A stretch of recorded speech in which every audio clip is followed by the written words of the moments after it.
We all come into the world expecting individual differences in behavior and appearance. And basically we see that. But when we encounter identical twins who look so much alike and act so much alike and are so entwined with one another, it challenges our beliefs in how the world works. And it intrigues us. And we observe that twinship, wanting to know more about how it came to be. Nancy, welcome to Discover More. Pleasure to be here. So, here's $1 million question. Why do you think the world is so fascinated by twins? Because we all come into the world expecting individual differences in behavior and appearance. And basically we see that. But when we encounter identical twins who look so much alike and act so much alike and are so entwined with one another, it challenges our beliefs in how the world works. And it intrigues us. And we observe that twinship, wanting to know more about how it came to be. Are you saying that because twins represent more similarities, people are afraid of diminishing of the differences or wondering why are they different? I'm not saying that people are afraid of the similarities. I'm saying that people are intrigued by the similarities and are surprised by the similarities because everybody's a different person. Even identical twins are unique. They're not exactly the same, but they are more similar than any other pair of people on this planet. And so when we see such matched behaviors and body movements and thoughts and predispositions, it intrigues us and it makes us ask the question, how does this come to be? And what does it mean for the rest of us? You said in the book, researchers find that identical twins are more alike than fraternal twins on virtually all measured traits, since identical twins share 100% of their genes. What's the relationship between nature and nurture? Well, nature and nurture are actually not separable at all, except in a statistical sense when we look at population. In every person, nature and nurture are completely intertwined. But if we have samples of identical twins and samples of fraternal twins, we can then compare their similarities in height or weight or intelligence or personality traits. And invariably, we find that identical twins are more alike than fraternal twins. As you said, identical twins share all their genes. Fraternal twins share half on average. If the identical twins are more alike, this tells us the genes do influence that behavior. Not entirely, but may have a very significant impact on how that trait develops. Can you also explain the difference between predisposition versus maybe predetermining? Because some people might be like, oh, what's the difference? Do our genetics determine our realities? What's going on here? We hate the word predetermined because that implies that there is no possibility for change and that there is a hard and fast relationship between genes and behavioral outcomes. We much prefer the term predisposition because it suggests that there is a genetic inclination or tendency for things to turn out a certain way, but environmental events can offset them or modify them to some degree. I love the concept of social determinants of health. I'm sure you're familiar with it from mental health, social work, and sociology, because research shows that zip code, the poverty of your neighborhood, even outside of your immediate family, can have a detrimental impact on your future health outcome and health indexes, even outside of your genetics, like cigarettes, things like that. And I think it really talks about the power of environmental factors. There is no question that the environment plays a role in mental health. I think you have to ask yourself, though, what is the cause and effect?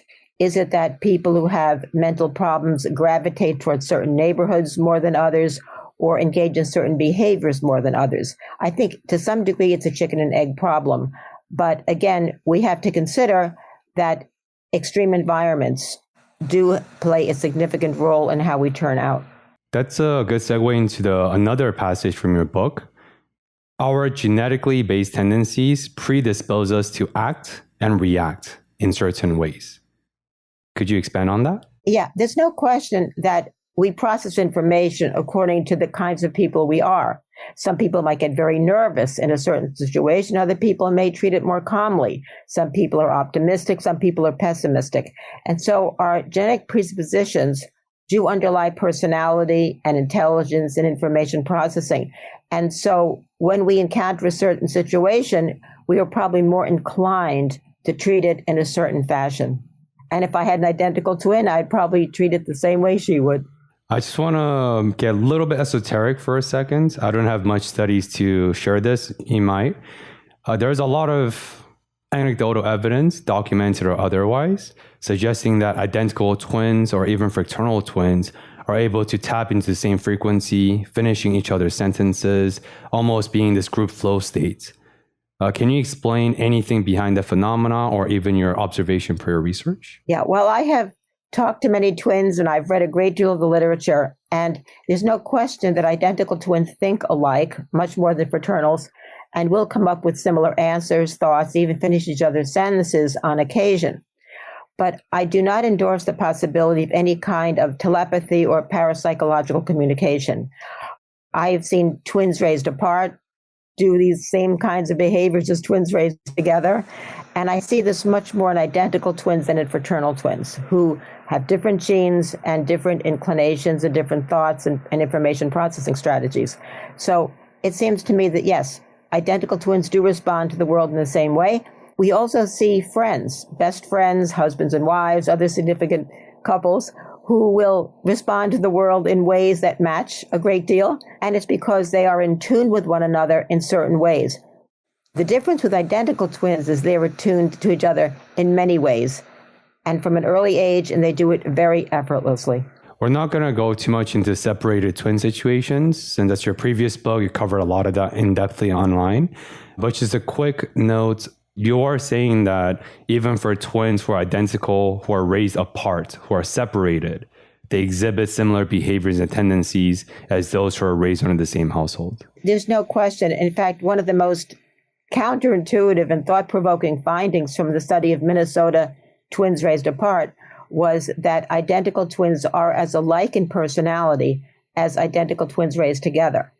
And you'd think that people raised together should be more alike, but they're not. What that tells us is that the similarities of relatives living together are a function of their shared genes and not their shared environments. And I can tell you that by studying another kinship, which I call virtual twins, same age, unrelated children raised together who replicate twinship but without the genetic link, they are extremely different. That reminds me of a quote where people with bachelors think they know everything. People with masters know they don't know anything. People with doctorates, they know that nobody knows anything. I say that because it's the timeless debate between genetics and epigenetics, nature and nurture. The answer is always both, of course. I'm also saying that because I interviewed an epigeneticist, and she says that the most recent research suggests that our materials are comprised of 60% epigenetics and 40% genetics. But you're also highlighting the power and the potency of our genetic predispositions. So I think it's fascinating, this dance between the environment and the nature. I have a wonderful quote, too, that I'm going to follow up with yours. And that is that parents of one child are environmentalists and parents of two children are geneticists. And what that means is that parents who have two children realize that the second born is very different than the first, and what works for the first may not work for the second. I sometimes think that parents, especially of fraternal twins, are smarter than many of my colleagues in that respect. They have more. That's a great quote. My wife's sister, so my sister-in-law, she has 3 children. For her second birth that happened last year, they were aiming for one child, but they ended up having fraternal twins. So now she has 3 children. And of course, it was a little bit, I was like, wow, this is not what we're expecting. I'm curious to see their personalities develop over time since they're only 1-year-olds right now. Be fascinating, but I'll bet you can find differences even now. With that, actually, based on your research and countless observation, at what age do you still observing the personalities coming out? Because you said that, as you know, 0 to 2 is also a critical window for a lot of infants. You can see temperamental differences very, very soon after birth. A child who's more active, a child who's more clingy, a child who cries more. You can see these infant differences right away, and they may be even more marked in the case of opposite-sex fraternal twins, where you've got one male and one female. But even with same-sex fraternals, you're going to see differences popping out almost immediately. As a developmental psychologist, I'm also curious why do kids' or children's personalities shift and change at a certain age? I've seen that with myself and my sister. I've seen that with some of my friends. They're like, I used to be very extroverted, But then at some point, it's like overnight, I became more introverted as a very basic example. Why is that the case? It's hard to say, and I suspect that it is because of individual experiences and individual genetic factors kicking in over time. So, yeah, without knowing someone's personal life history, I can't really say for sure. But we do know, not in the area of personality, but we do know in the area of intelligence. There have been studies that have tracked identical and fraternal twins over time from early in infancy until adolescence. And we do find that at different measurement times, identical twins sometimes are alike and sometimes they diverge a little. Or not so much that they diverge, but they don't show acceleration. Then they'll stop and they'll start developing again. So there are these, what they call spurts and lags in intellectual development. It could be that that same process carries over to personality, where you show a certain tendency, and then based on new genetic factors and or environmental events, something else kicks in. Speaking of personal history and events, I'm going to quote another passage from your book. Your book has a lot of golden nuggets, to say the least. Why do some people resist wrongdoing while others react passively? You never answered in the book. Can you share why? Do you think that is? Why people resist wrongdoing? I think it probably is tied to their sense of values and beliefs and maybe personality tendencies. I mean, it's a very global question that doesn't have an easy answer. I would say that it's a function of your genetically based personality traits, the way you assess a situation, and what you assess as perhaps the consequences. We do know that values and the idea of traditionalism, conventionalism, those things do have genetic components, believe it or not. But that's been well demonstrated in twin research. Can you go deeper into that? What does that mean that our genetic predisposition also influence our values? If you are somebody who values family, or somebody who values a good job, or somebody values a lot of money, or somebody who doesn't value money but values love, they don't come out of nowhere. They come out of someplace. And they come out of your genetic predispositions in conjunction with your experiences. You know, maybe you're somebody who thinks that you would be happy just being rich. And so you accumulate this great wealth. And you find, well, you know, not entirely happy, maybe something's missing. So you may modify your beliefs or your values accordingly, even though you may still value wealth, but you may try to accumulate other things, love, a satisfying job that would account for that. So would it be fair to extrapolate by saying that by us changing our values, let's say we become very materialistic, but then after a certain age, we change our values and principles, and we end up having kids. By us changing our values and our belief system, directly by having kids, we can also influence their future value system or value proposition? I think you can. You can certainly influence your children, but you can't create them. You can offer opportunities. You can offer yourself as a model, but you're not going to change a child. You can guide a child. You can help a child overcome difficulties, nurture their strengths, but you can't create a child. And it's a real mistake to think that you can. And in fact, when it comes to parenting, I think it's a good thing that you can't, because I think that many parents today exercise much too high expectations of children, and what they do is going to really change that child. I mean, I've heard of fetuses being enrolled in private school, and you know, it doesn't make any sense. I think what you want to do is try to make your child the best the child can be.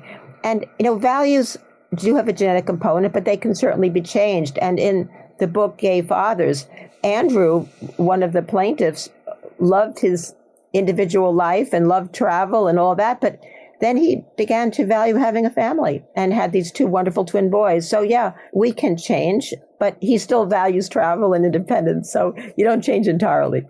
Finally, though, because Andrew loves traveling, that's how he met his partner, Elaide, in Israel. So his propensity to travel actually made him meet the love of his partner and also having twins, which led to your book and this worldwide citizenship case. So I think it's interesting that our propensity to do something with that 1 degree difference has so many ripple effects over time. Oh, it does. There's no question about it. I mean, when you think of things that you've done and the things that come out of it, things that they lead to, it's just astronomical. I mean, if he hadn't studied at Tel Aviv University for his master's degree, He never would have met Elad. They never would have had the twins. The case never would have arisen. So many things, and so many families were helped because of the outcome of that case. So many, and I got to write a book. And so many things happened from that case. It's amazing. So since we brought up Andrew and his partner, and from your book, Gay Father, Twin Sons, I want to briefly talk about sexualities. At what age, Nancy, if you know the answer, do we develop our sexualities given your research on genetics? For, I think, Alade, one of the gay fathers, was around 7th grade when he really internalized and realized and was confronted with the fact that, wow, I do find some males attractive for the first time. So, yeah, in his case, it was about the 7th grade. I believe for Andrew, it was a little bit earlier. And this can vary across people, but the point is that young children sometimes feel different from others. I've studied other multiples, and some of them say that one of the little boys said that he was fascinated watching other men in the restroom, just going in and out. He could have been watching the women go in and out, but he chose to watch the men. So these things can happen very early, but when they do, the children don't have a name for it. They don't understand exactly. That holds not only for sexual orientation, whether you're gay or straight, but it also holds for transsexuality, whether you feel that you are born a male or born a female. Sometimes these feelings erupted as early as age 3. I have a case report on 2 identical sets of females where one in each set changed gender to become a male. And as early as age 3 or 4, they were playing with guns and playing with the boys and trying to have urination contests to see who could pee the farthest. I kid you not. And I think, of course, like sexual orientation aside, there's a lot of, maybe this is outdated, please correct me if I'm wrong, but I think a lot of the predominant narrative against, I guess, people who are against homosexuality or do not believe in it, they think it's a choice. Their argument is, oh, there's no such thing as gay genes. Find it, identify it, tell me what the gay genes are. Do you have anything to say about that? Yeah, well, first of all, I wouldn't say gay genes. I think that sexual orientation, well, I know sexual orientation is a very complex behavior that's probably guided by many, many genes, turning on, turning off, being expressed, things of that sort. But there may be tendencies, there may be hormonal exposures in utero, which I think is a very likely explanation, given that some identical twins differ in this regard. So, yeah, it's not a choice. I don't think it's a choice at all. When you speak to the people and you hear their narrative stories, it's not a choice. It's something that they just feel they have to exercise, go into, and live a life that makes them happy. That's fair. That's what we should all do. Mm-hmm. No, I agree. I just want to call back one of my favorite comedy skits. I love stand-up comedy because I think comedy is tragedy in a way. He's a Black comedian from LA. And from one of the stand-ups, he was sharing how, and he's gay. A lot of people are like, oh, people think I chose to be gay. He's like, why would I choose to be gay? I'm already Black. I'm already oppressed enough. You think I want to pick on more oppression just for the sake of it? Of course I didn't choose to be gay. I don't want to be gay. I'm already oppressed as a Black man in America. It's a very poignant way of saying that. Why would people do that to themselves? I agree entirely. And people know that if they are gay or if they want to change gender, it's going to be a hard life. It's going to be difficult. But they do it because it's an honest way of living. We all want to live honestly and be the person that we are and be loved for who we are. And so many people try to disguise or live a life that's not honest, and it's difficult. It's dishonest to yourself and dishonest to those around you. I'm glad to see that we are getting more accepting of these choice of decisions now for people to change gender. But still, there are a lot of people out there in the population that need convincing. So we're getting there, but slowly. Slow changes are slow. I enjoy Gabor Mate's work, and he talks about conformity versus authenticity. I think that's what you're speaking to. A lot of us can either choose to conform to the values and the principles of our family, if they're very conservative, if they're anti-whatever. Or you can choose to be authentic, but that being authentic might come at a certain cost. Leaving your family, right? Because they don't accept who you are for who you are. And trauma happens just like that, just from invalidation, just from a seemingly innocuous or innocent comment. You can really form or reshape someone's realities if they're children. And I think that's why words matter and language really is very powerful. I think that in the case of Andrew and Elad, Andrew's family was much more accepting of his sexuality, and I think that was a good thing. Elad had to battle not only being a Sephardic Jew in an Ashkenazi community in Israel, but also rejection by his faith and by his mother, especially when he revealed that he was gay. And that was very difficult. But what I admire so much about both of these men is that they fought so hard for their ideals. They lived an honest life for themselves. And when they had the twin who was denied citizenship, which I think we'll probably get into later, they stuck by their beliefs and took the hard road, but ultimately the better one. They had choices, but they took the difficult one because ultimately it was much better for everybody. That brings me another passage from your book. An upsetting time can set us off course, but we generally drift back to our characteristic way. How so? Well, we all have these kind of set points. You know, we come into the world with a certain level of happiness, or we have a certain level of anxiety.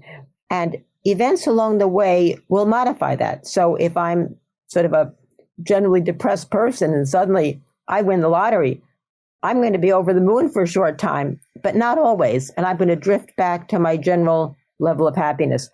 I read a report about identical twins where one was spinal cord injured. And of course, that's a very, very difficult and traumatic life situation. And there was depression initially. But sometime later, when these studies were repeated, the twins are about the same. So this twin drifted back to what his characteristic functioning level was like. So that's what we mean by our general tendencies to behave in ways which are modified momentarily, perhaps, even for intervals.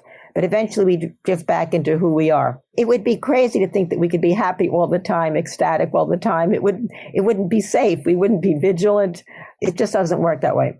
I interviewed another psychologist, and he was talking about how he calls it emotional diversity. The term is emo diversity. I was making fun of him because emo has a very different connotation for younger generation. But he's saying that having diversity of emotions, sadness, awe, happy, excitement, grief, sadness is actually very, very healthy and conducive for development. Just like we want diversity of fiber, micronutrients, macronutrients, I think similarly, we also need to be accepting of all emotions because, as you know, all emotions have functionalities. Yes, all emotions have functions at certain places in time. And if we were always fearful or always anxious or always happy, that wouldn't really be very protective, very functional for us at all.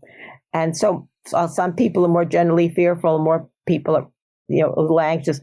That's all right. But if you're really, really fearful or really, really anxious or really, really happy all the time, you're going to have problems.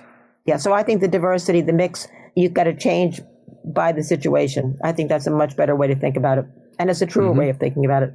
That even though genetics are powerful, yet we still have some mode of self-agency and some modicum of control within our lives. Genes don't tell us what to do. We make the decision. Think about divorce. We know that divorce has a genetic component to it, and that might be rooted in difficult personalities or things of that sort. But your genes don't say separate, divorce, remarry. You make that decision. You're still in charge. Yeah, I had a patient where infidelity issues, right? I don't judge. They're my patients. It's not where I propose my values by any means. But he was saying that I cheated on my wife. It's not my fault. I said, tell me, what do you mean by that? He said, it's my biological needs. It's my genetics. I'm evolutionally primed to seek out more mates.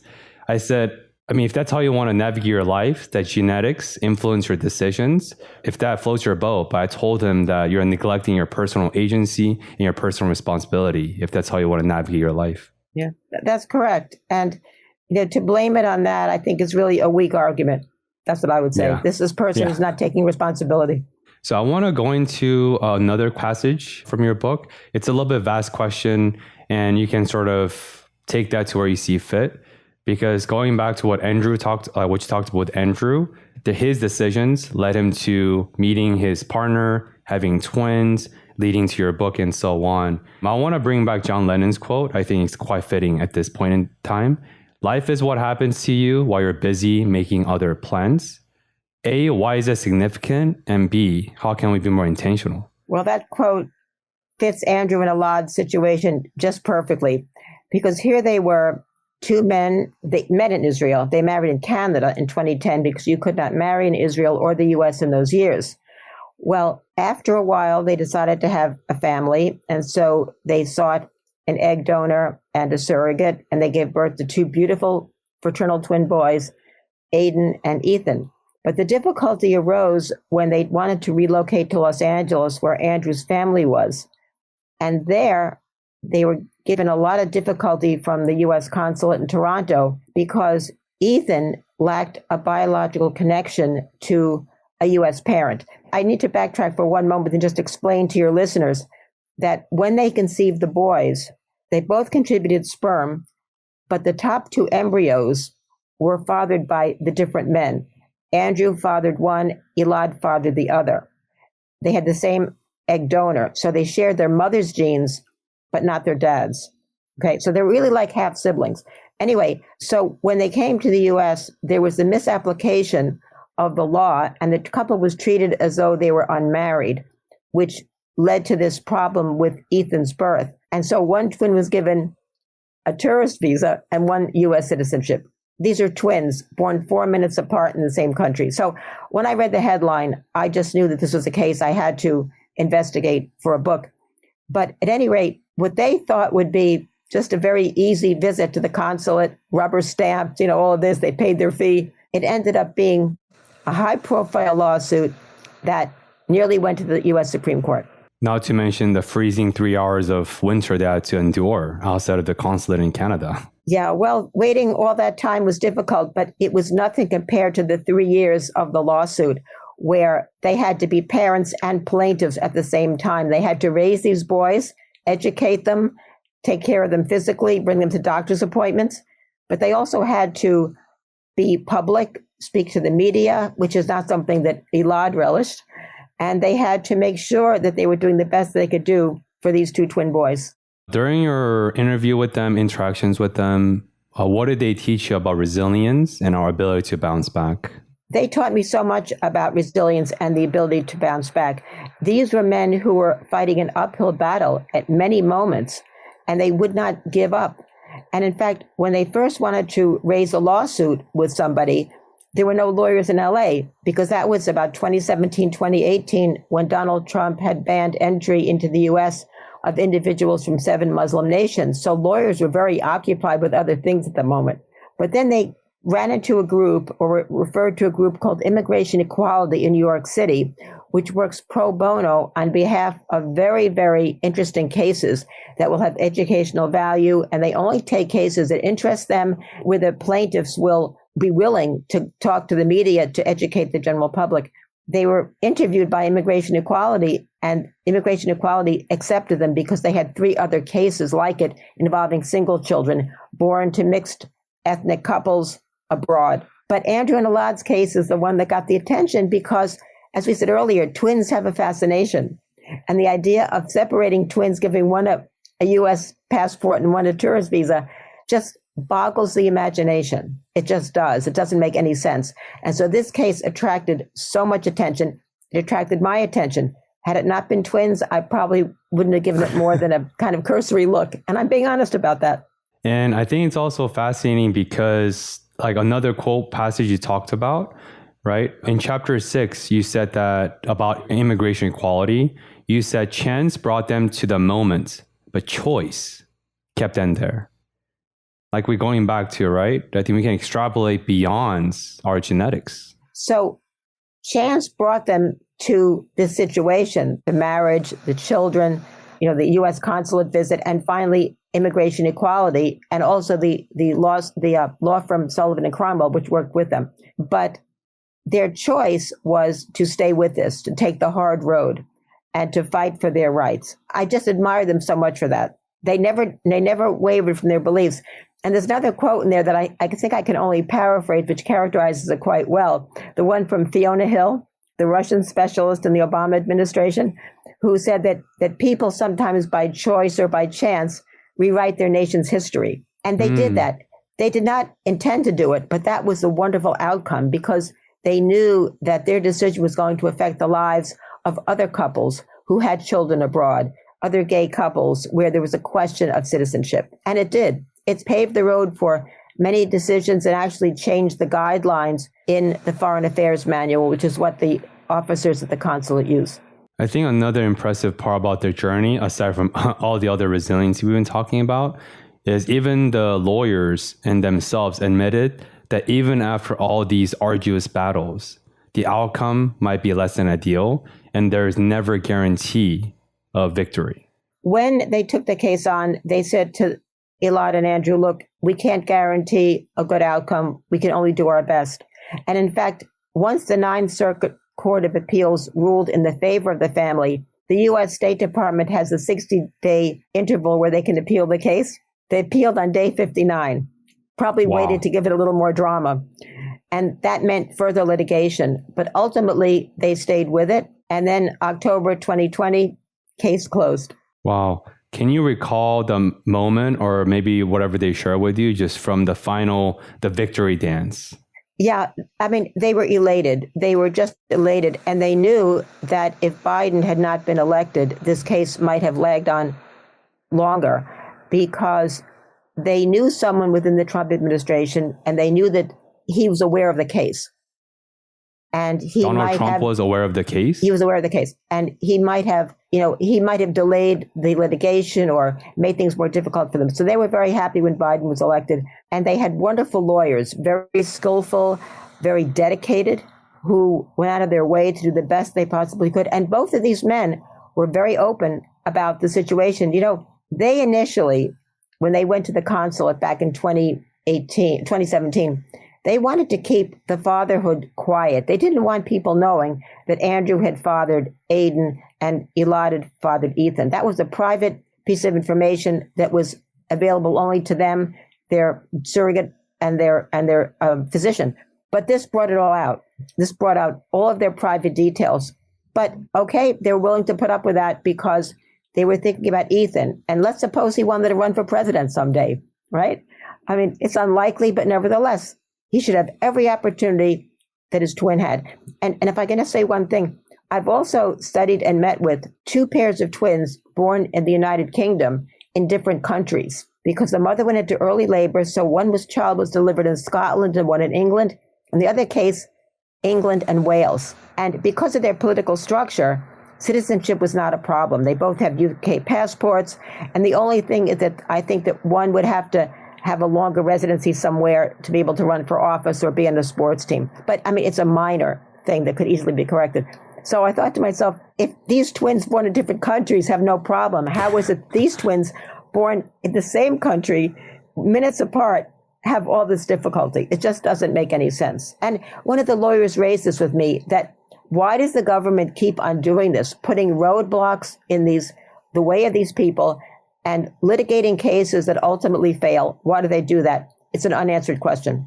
I also want to invite you to maybe share some more details from the book or your direct observations about the looks, the skepticism, the discrimination, the otherism they experience when they bring their twins to public places, right? You talked about in rural America, they were stared at as if, oh, you're the father? Right? Like these nuance, these subtle discrimination that these couples, not just them, a lot of the gay communities experience day to day, they're cumulative. And these are the realities that just straight folks can never understand. So they were taking a road trip in Florida with some friends, and they were in a restaurant. And an elderly couple came up and just began talking to the woman who was one of their friends and assumed that the twins belonged to her. And the woman was quite taken aback and rather offended. And the couple left not understanding how the twins could belong to this gay couple. Now, what's very interesting is that in vitro fertilization, which of course is the fertilization of eggs with sperm outside the body and then transferred to a womb, this was initially developed in 1978 to help childless couples become pregnant or have children. But it's become kind of the method du jour of gay couples now, because, it's allowing them to have families and to be genetically connected, not just through adoption, but to have children of their own. And so it's becoming increasingly accepted. And as Andrew said, we are just a boring family. We go to Disneyland and we take our kids to the park and we watch Netflix and we go to Walgreens and we go to Costco. They do everything other families would do. The only thing is they happen to be two fathers. And when you watch them, you forget. Honestly, I spent time with them. I saw them with their boys. You forget that it's two dads. All you see are two loving parents who care about their children. And research has shown that gay couples, whether two males or two females, make excellent parents. And the children, more importantly, don't have any unusual developmental outcomes. They're on a par in terms of school outcomes and performance with children of heterosexual couples. The only difference is that sometimes these children are the victims of discrimination by other students. And what's interesting is that a lot of these children have higher tolerance levels than children from heterosexual couples. They're more accepting of individual difference. I think the problem is that many people don't see these families. I think if you just spent an afternoon with them, you change your mind completely. It's like what they said, I believe it was Andrew. He said that we believe our message will resonate with middle America because family is a central pillar for so many. That's right. And they are a family. They're a close-knit, very loving family, and that's what matters. And I think they're probably closer and more loving than many heterosexual couples who have families. I'm sure that's the case. Yeah, I mean, there's differences among families, but all you need to do is to see them. I had a book party in Los Angeles, maybe, 2 or 3 months ago, and they came with their boys, and they gave a wonderful talk to my guests. I had 75 to 100 guests there. They charmed everybody. Their twins charmed everybody. They're just an ordinary family that wants to just do what everybody else does. That's it. Stop there. I want to kind of zoom in and kind of highlight what you just said, that their sexuality as gay fathers have no impairment or bearings or influence on the development or healthy development of their children. I think that's very important because based on your stigma and misunderstanding, you might feel that, oh yeah, if they're gay parents or their sexualities, what if their kids turn gay? What if it has all this XYZ negative detriments? But you're saying that research and the facts are sexualities of their parents have no bearings on healthy development of their children. That's right. That's what the research shows. It's not research I've done, it's research that my colleagues have done, and it's been replicated in several occasions. And so if the boys, one or two, turn out to be gay, I mean, so be it. In an intact biological family, you can't separate out genes and environment because parents pass on both of those. So we know that sexuality has a partial genetic component. That's possible. But it's certainly not predictable or set in stone. These boys could certainly turn out to be heterosexual, and the parents would be just fine with that. So yeah, there's no difference really from children who are born to these couples versus heterosexual couples. Another thing I want to say is that whenever there's a new technology or new procedure or new way of life introduced, people are fearful. When IVF was first introduced in 1978, people thought that was the end of the nuclear family as we knew it. And you know what? It's not. All that's changed is that childless couples are able to have loving families. That's the only thing that's changed. It's a wonderful benefit. And now IVF is being used more by gay couples. That's great. That was not the intention, but that's great. So someday I think we're going to have human cloning. I really do. And I know that people will be fearful of it, but let's not be so fearful. Let's see. Let's just see. We don't have it now, but someday I'll bet it happens. Bioethics is another fascinating topic that, of course, influences because we already have the technology for human cloning. It's just not allowed legally per se. But I want to zoom in on what you just said. I think it's a great example, IVF. I have a lot of OBGYN friends because my wife's a physician. And and they know IVF is truly life-changing for so many couples who are struggling to have children, gay or straight. And going back to the technology or fear of it, when internet came out, people thought it was a fad. The world, as we know, is going to end, right? It's every new technology comes with fear, like you said, beautifully. And I think we really have to let the data speak for itself. And I don't know why we're so quick to judge. I think it's a propensity to fear, and we like certainties because that's what humans are, pattern recognition. Certainties gives you an illusion of control, but it's an illusion. I agree with that completely. Yeah, completely. Many people resisted computers for a long time, but once they began to see how friendly and easy they were, they changed their attitudes and their way of life. I would say the 3 core ingredients for humans to thrive are be accepted, be seen, and be embraced for who you are. But now there's a 4th component, our phones and technologies. We need the internet, we need the phones, and we need social media for a lot of folks. Thinking about that, I would say that there are two ingredients for being happy. And I'm not discounting the four you mentioned, but I think that to find a job that thrills you is one, and to find somebody you love and who loves you. And I think with those two things, that's the basis for a very happy life. And Andrew and Eli have that. They both love their jobs and they love their families. They love each other. You know, you can't help but embrace this wonderful family. I was so privileged to be able to get inside and understand the inner workings of the case and the people. And I had just come off a very difficult book called Deliberately Divided, which was about that very controversial 1960s New York City twin study where twins were purposely separated. Some of that was the focus of the 2018 film Three Identical Strangers, but my book goes into a lot more detail about all the pairs. And I had to interview some of the colleagues of the researchers, and of course they were hostile and difficult, and I had to deal with that. So when I turned to Gay Fathers, Twin Sons, and Andrew and Elad and their family members and friends were just so easy and wonderful and forthcoming.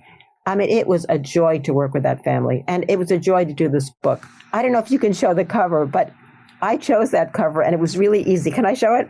Mm-hmm, please. So if you look at the cover, you see the two parents and the boys, and you just can't capture a more loving family than that. And I love that picture. And I will say that I didn't take it. I wish I had, but it was taken by Andrew's sister, Ashley, who was a professional photographer with a business in the Los Angeles neighborhood. People can be like, oh, adults can fake their smiles, but children will never fake their smiles. Children show things as they are, always. Exactly. Yeah. These little boys are charmers. That's all I can tell you. They're a good-looking family by every metrics. Very good-looking family. And the boys are doing well, and that's all that matters. They're happy. That's what matters. I resonate with all that you said because I got married a month ago. After 4.5 years of dating with my fiance, now turned wife. And I could share that, of course, a lot of people know this, is the marriage itself was more meaningful than everything else I've accomplished, the podcast, my clinical practice, everything else I've endured. Because I think meaningful relationships requires meaningful participation. And I think it's just a testimony to commitment. And that's why I was really, really happy about their marriage too, and their whole journey, because I know what that means for us, sexualities aside. And I really think we need to think about like, how can we cultivate more meaningful relationships? Speaking of social media, because social media is not equating to meaningful relationships at the end of the day. I think that's quite true. Although I have known people who've met on the internet and ultimately marry or forge close ties. There are cases like that. We don't know how many they are. We hear about the hits. We don't hear about the misses. But all we do know is that social connection is important. And I will say that the internet and iPhones have given some people that connection that they might have missed otherwise. And that gets us back to twin relationships, because I think that people envy the closeness. Some people fear that kind of closeness, but most people envy it.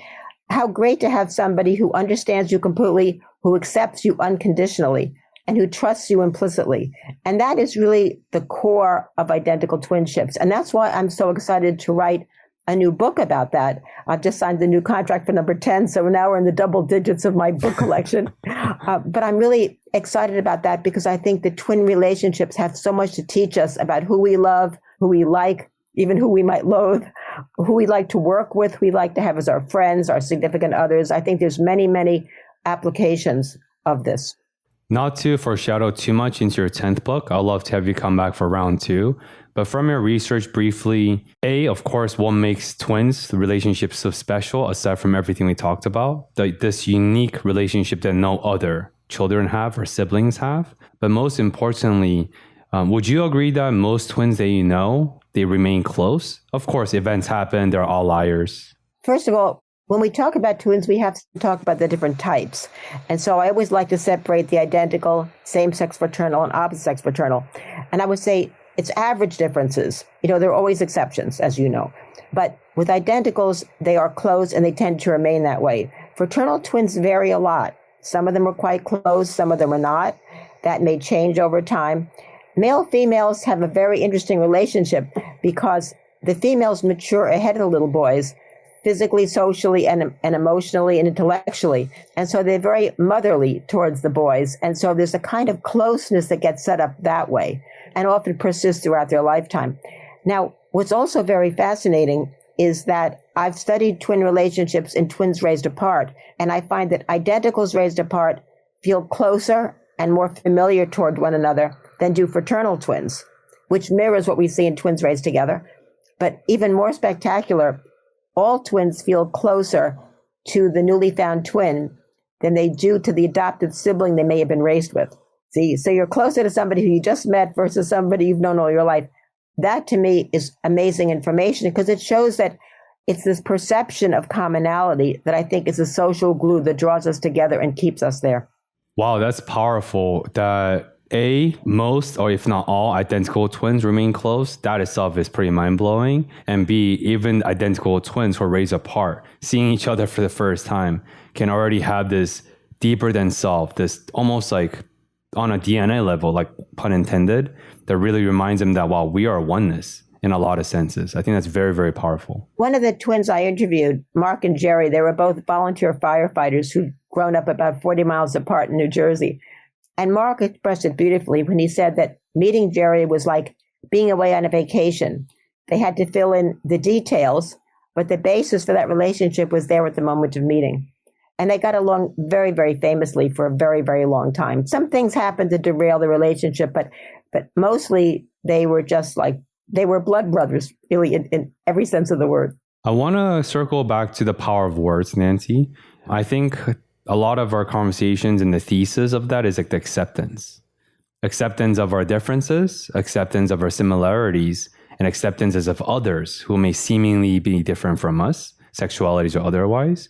Can you talk about the power of words? Because even with Elaide you talked about, Andrew had a relatively easier coming out experience because of the acceptance of his family, but then Elaide was not the same case with his mother or otherwise. Like, why do we need to be intentional and precise and caring with our words? Because we are the stories we repeat over time about ourselves or others. Words can convey meanings and they can be insulting if not expressed properly. And so when Elad's mother rejected him, I mean, it was a silence, basically. It was just, I'll cook dinner for you and that's the end of it. I think that sometimes silence conveys even more than words do. And I think that we have to be very careful in how we express things. Andrew tried very, very hard as a youngster to be accepted. And in fact, he was by a lot of the girls in high school. They adored him. But he faced some discrimination. And what he did was to use his anxiety or his disappointments as a counselor for other teens. And so the words that he gave them provided some comfort, some solace. It's a service that's still on around today. It's called Teen Line. It's teens helping other teens. And so if teens can't get the sustenance they need from those around them, they can get it from these anonymous sources who truly understand. I think that what people need to do is to find people who understand with that explanation. That's what draws people together, where you don't have to go into a lot of detail, but people just get it. And that's why I'm very much in favor of very specific types of self-help groups where, for example, I work sometimes with twins who've lost a twin, and they don't do well in ordinary bereavement groups. They do well with other twins who've lost a twin. And I think that speaks loudly to the specificity. And also I work with twins who survived the Holocaust and the Mengele experiments done at Auschwitz-Birkenau. And some of them went to Holocaust survivor groups and didn't find much there for them. When they met the other twins, whatever was missing was filled. The Holocaust twins, obviously we're not going to that, but phenomenal collections of photos, right? A phenomenal publication by you. Of course, thank you and the publicist for sending all 3 books before the interview. But I thoroughly enjoyed just the photos, the collections, the journey, the grief, the loss, and everything in between. Thank you. That means a lot.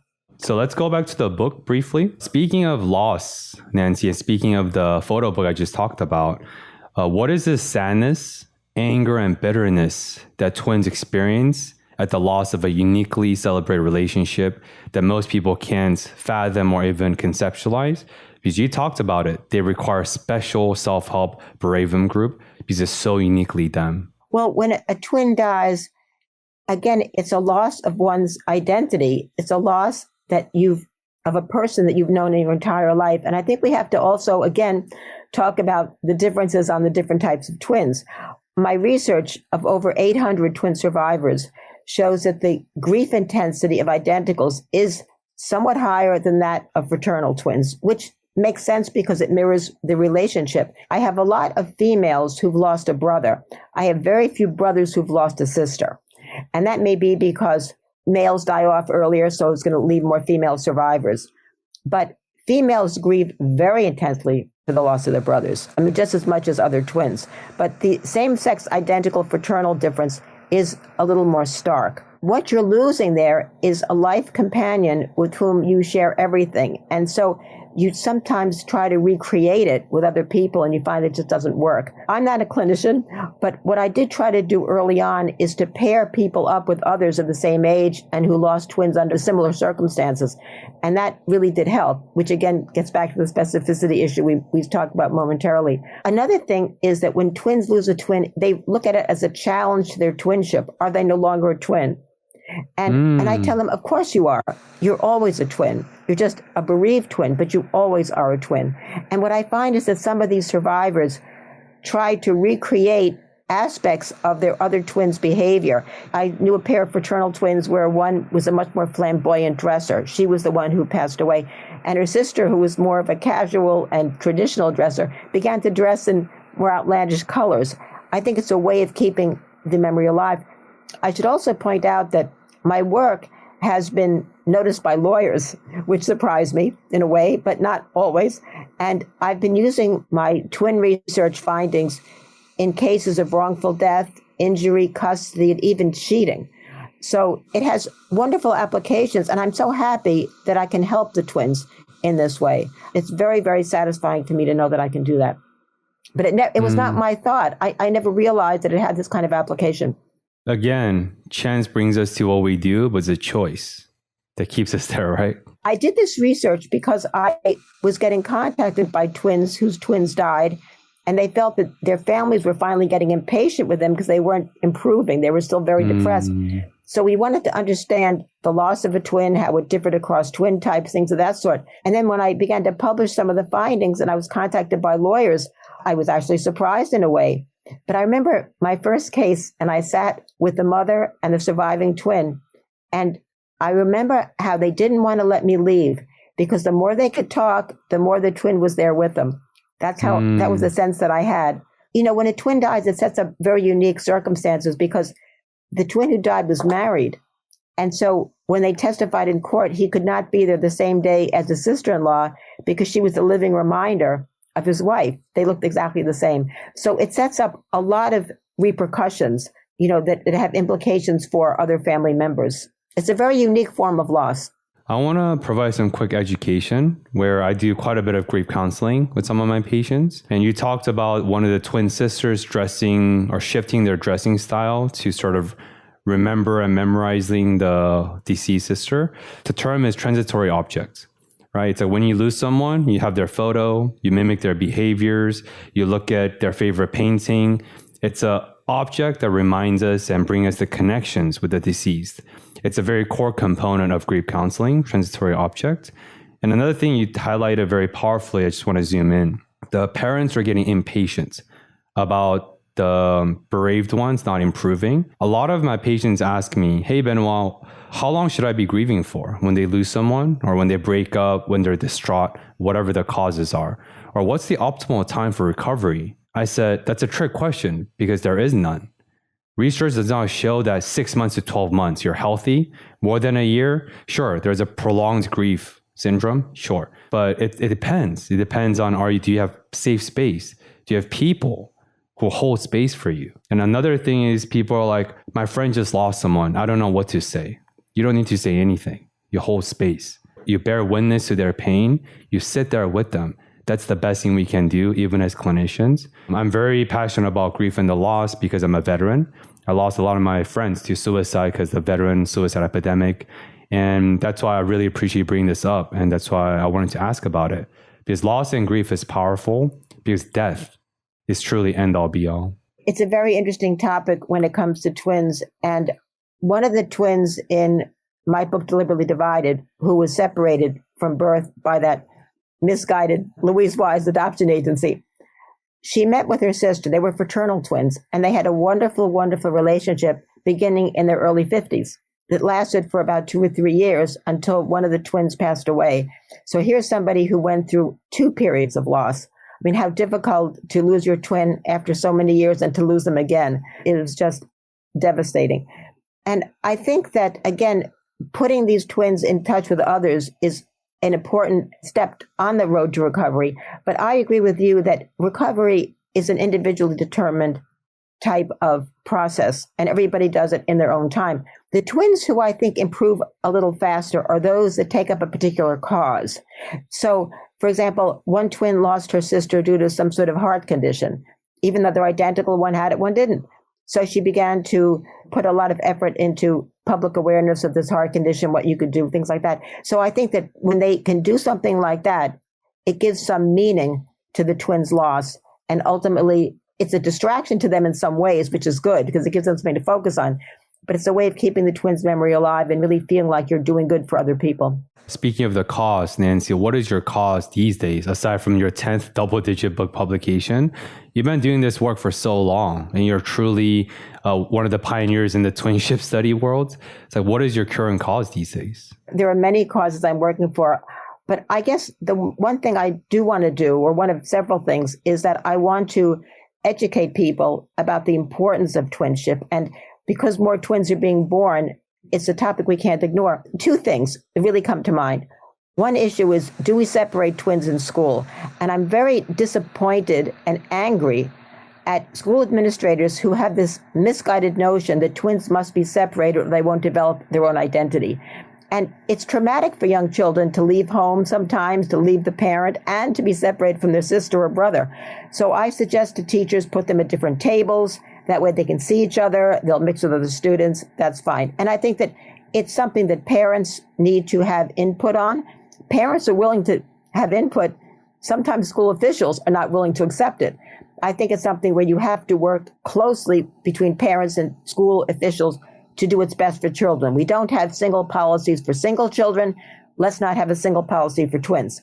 The other issue, and if I ever go into public policy, I will do this one, is that I think all same-sex twins at birth should be routinely DNA tested. So you know for sure what their twin type is. Because many parents take their kids home now and they don't know. They'll say, well, they're fraternal, we think. I've heard people say they're fraternal, but they look exactly the same. When I hear that, I know that they're definitely identical. So I think that this is so important. Why?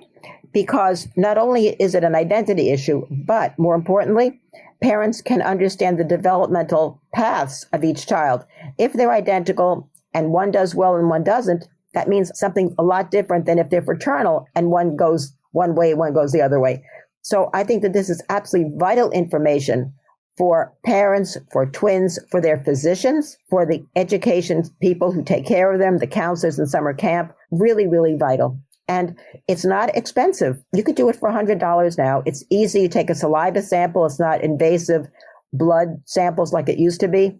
I think it should be done routinely by hospitals at no cost or minimal cost. I hope there are hospital officials listening to me as I said that. No, I appreciate the highlight on twinship type, and I see why you kept emphasizing depends on what type of twins. So it all makes sense now. Follow-up question, why did you say that, or where is this misconception coming from for school officials that if twins are stuck together, they lose their opportunity to formulate their own individual identities? Well, I think it's based mainly on observations of identical twins. And there may have been cases where twins were a little more stuck together and not really mixing well. So they were basing a whole policy on one pair. Here's what happened years ago. I was reading the New York Times, and they referenced a school principal in Ohio who said, research shows that twins should be routinely separated in school. And I thought, does this principal know something that I don't know? Is there some research I'm missing? So I called him. I found him on the phone and I called him. And he said, it's not really research. It's observation of a couple of pairs in our school. And I thought, you are so irresponsible because everyone reads the New York Times and schools are going to fashion their policies based on what you said. I was just horrified by it. In fact, I had a mother who hired me in court because she wanted to keep her twins together. So I testified on an issue like that. It was remarkable. And there have been policies passed by legislatures in states to not necessarily keep twins together, but to at least allow parental input into the decision. I think that is so important. And I think if twins want to stay together throughout, if they're happy, doing well, have friends, why are you going to fix something that's not broken? I just don't see it. That's crazy because misinformation and disinformation have gotten much worse since you read that New York Times article.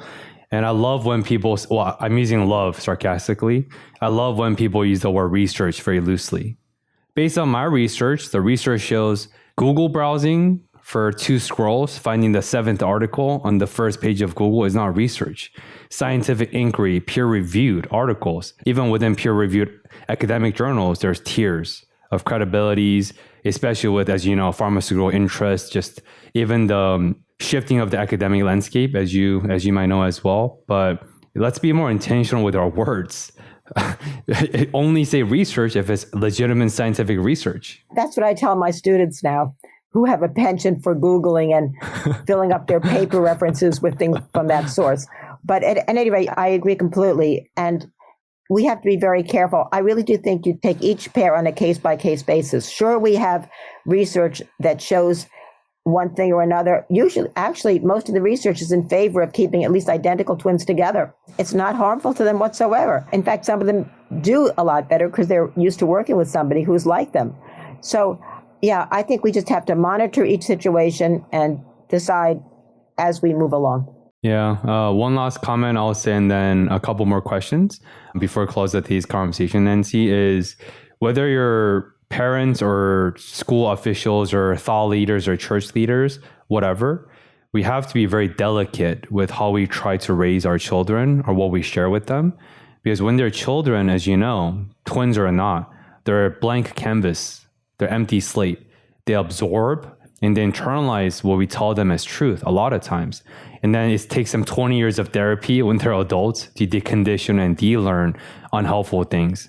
So we have to really tread carefully because what we say matter. And the one thing that we tell them, like separating twins, for example, have far-reaching implications beyond childhood, well into the adulthood. I need to stop you here because I'm going to disagree completely with one thing you said. And that is that we are not blank slates. We are not blank slates. We come into the world with predispositions, tendencies, inclinations. We are not blank slates. You cannot just take a child and mold them into whatever you want. That's impossible. Certainly, we can influence children by being models for them, by showing them certain values, things of that. And I will agree with you that parenting is a delicate operation, and you have to be very observant and nurturant of your child. But we are not blank slates. That's a notion that really was tossed out a long time ago. It actually started with the philosopher John Locke, that we're all blank slates and experience writes on us, like like our head is an eggshell and we can just make little cracks in it. The psychologist, the behaviorist John Watson, came into the picture in the 20s and 30s. And he said, give me 9 children and I can make them into a baker, a banker. I mean, I'm paraphrasing now, but that was the concept that he was trying to get across. But that's so incorrect. I mean, it's just so incorrect. Think about the parents who try to have their children in the family business and the children rebel. They want to be actors and artists. They want to be bankers or lawyers or doctors. Every child is unique and every child has their own predisposition.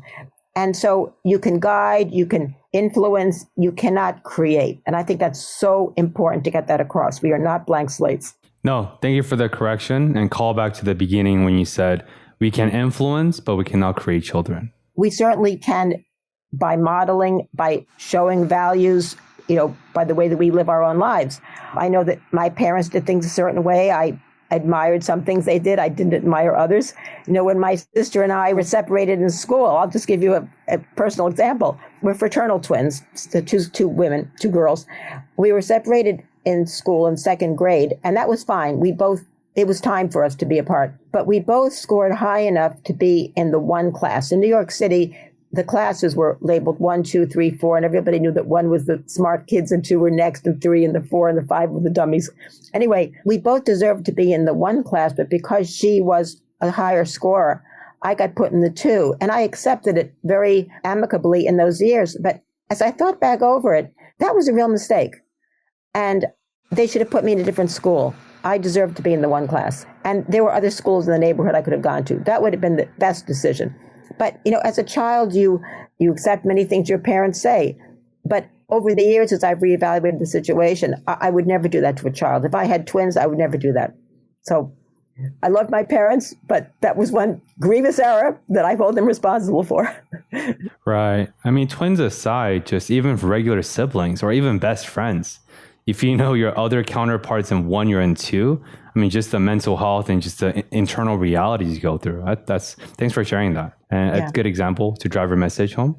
So I want to end today's conversation with my favorite passage from your book. I know I quoted quite a few of them. It's your last passage on the last page. The wonderful thing about being human is that we can thrive in many settings and under varied conditions, given the basic needs of love, nutrition, and safety are secure. That's a great quote, and I'm glad you brought that up. This gets back to the idea that some people feel that we can only thrive in a nuclear family situation, traditional with husband, wife, children, etc., house in the suburbs and a car in the driveway. That's so not true. As humans, and this is a good thing, we can thrive in gay households. We can thrive in foster homes. We can thrive in adoption situations. We can survive in the Israeli kibbutz. We can survive in many, many situations as long as we have certain needs that are met. Love, physical care, understanding, emotional needs met. But we can thrive in many, many situations. And that's why I think identical twins raised apart are so similar, even though they have different upbringings, because we all gravitate towards certain things in our environment. For example, if chance had worked out differently, I might have been a pediatrician or I might have been a gynecologist. I never would have dug ditches. I don't think that's part of my genetic makeup. But as long as you have these opportunities and you have a level of life that supports your physical and emotional well-being, you pick and choose. And identical twins raised apart do pick and choose.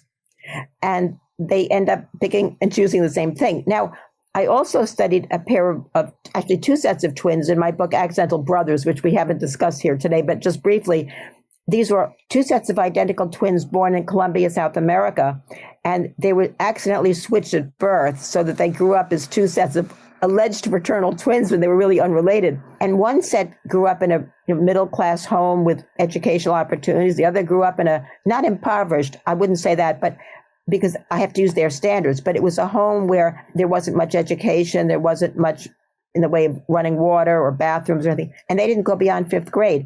That was an example of a very extreme environment, overwhelming genetic potential. So the identical twins raised apart were not similar in some ways. In personality, yes. In cognitive performance, no.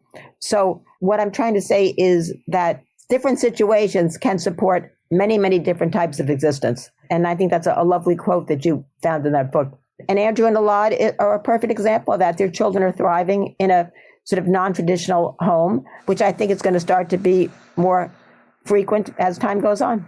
Even the current transportation secretary, Pete Buttigieg, he and his partner adopted male-female twins. I think that's a great role model, and we don't know much about the family, but that's another great role model, somebody very visible who's doing something like that. I want to end the conversation before rolling out the metaphorical red carpet for you, Nancy. I really find a lot of empowerment in that quote, and everything you said that we cannot be created. Is it again reminds us about our own potential, self-agency, and our ability to reshape our lives and realities the way that's fitting to our needs and our specificities, using your words, right? Sure, we are influenced by the genetics. Of course, it's always nature and nurture. At the same time, I hope we don't forget the potential we have, and we get to shape our destinations by being intentional, by being diligent, by moving closer to our goals, whatever they are. But I find a lot of empowerment in that quote. That's why I wanted to share that to close out the conversation. It's important to remember that genes don't tell us what to do. We make the decisions. We're the ones in charge. Chances are real. Happenstance are real. but we also get to make a choice at the end of the day. But I will say something about chance, which I think is a fascinating topic. and that is that certainly chance events happen, but they happen in a situation of our choosing. So, for example, I'm an academic, and so certain chance events are going to fall my way. I might meet a certain colleague, which is going to change my life, or I might read a certain paper, it's going to change my life. So within the realm of my life space, there are chance events, but I wouldn't have those chance events if I were doing something else. I think of the gymnast, Dominique Dawes. She was very famous for a long time in the American scene. She wanted to enroll in a certain type of dance class, and it was closed to her. So she took gymnastics instead, and it made all the difference. But the point is that her choice was confined to a particular life space. See? So chance is a funny thing because in a way, it's almost like we choose our chances. I don't know if that's the best way of putting it, but I think you get the concept. I mean, per my faith, right? But it shows that nothing's predetermined, right? Sure, there are things outside of our control, but we always play a role, always. And it's my team would have found you from Chris Williamson's podcast if you weren't become academic and if you didn't choose to specialize in twinship study. So even this real life encounter is by chance, but that chance was a byproduct of your choice many years ago. Exactly. Yeah. Perfect. No, that's beautifully said. But with that being said, Nancy, like I said, I would love to have you come back for round 2 for your 10th book, since I think twins relationships can teach us a lot about our own relationships, even without twins. I firmly believe that all relationships are the reflections of our relationship with oneself. But twins, identical twins, makes it even more interesting because it's like one self square in a lot of aspects. But where can people find you, your website, your books, and anything else you want to share? So I do have a website, and it's drnancysegaltwins.org. And I'll say that again. It's drnancysegaltwins.org, all lowercase. All my books are there. My CV, my interests, my papers, my podcasts, my TV appearances, everything is on there. And that's really the best way to reach me. My email address is on there as well. If you go to Amazon or any of those book platforms and just Google my name, my last name is Segal, Segal. First name is Nancy. All my books will come up. And I also should say, maybe I'm taking a chance on this, I answer every email question people give to me about twins, because I never know what fascinating situation I might encounter. So that helps me. So I've never met a twin I didn't like. And I usually love all the ones I do meet. And I'm excited about, this podcast. I'm excited about other opportunities I'm having this year. And I'm going to conferences almost nonstop because of COVID. I didn't go for 3 years. So all I can say is that for someone like me, I feel like I found my niche a long time ago. And it's been a life of academia that I've really, really loved. It's like what Chris shared with you on the podcast. Research is me search, especially relevant in your line of work. But I'll link all the show notes. I'll spell everything out. And I just want to say you are, I think this year or maybe even 2 years, you're the guest that responded the fastest to my emails. It's immediate. Right? Like your travel plans, the books were sent and right away. So I hope that you have the capacity to receive all the inquiries if they do come. But seriously, Nancy, I appreciate your expertise, your lifelong devotion, fascinating book, fascinating art, just everything you do. And thanks for creating a positive footprint in this complicated, weird, trippy world that we live in. Well, I thank you very much for that. It means a lot to hear. And I am one of the fastest people on earth. I'm on email 24/7 and I just get back quickly and the reason I do it, I enjoy doing it. That's why. The last thing I'll say on a meme, people said there's 2 types of people in this world. The ones with 0 in their email inbox, that's me. I'm assuming it's you. And there's the other ones with 8,000 unread emails in their inbox at all times. So I'm glad it sounds like we're the same type of people. But seriously, thank you for your time today and thank you for your energy on a Saturday. My pleasure. Thank you for having me. Yeah. And to all the listeners, thank you for being here. Thank you for staying with us. If you derived anything cool and you learned more about twinships, maybe your own relationship with yourself, why don't you brighten someone else's day? Share this knowledge with them so they can improve their relationships and their knowledge. It's free for you, but I think you can really help someone else out. And as always, I'll include all of Nancy's information in the podcast show notes. And as always, I hope to encourage you to choose curiosity over fear in the next week's Train Up, Discover More. Thank you for discovering with us, me and the amazing Nancy. Thank you for tuning in.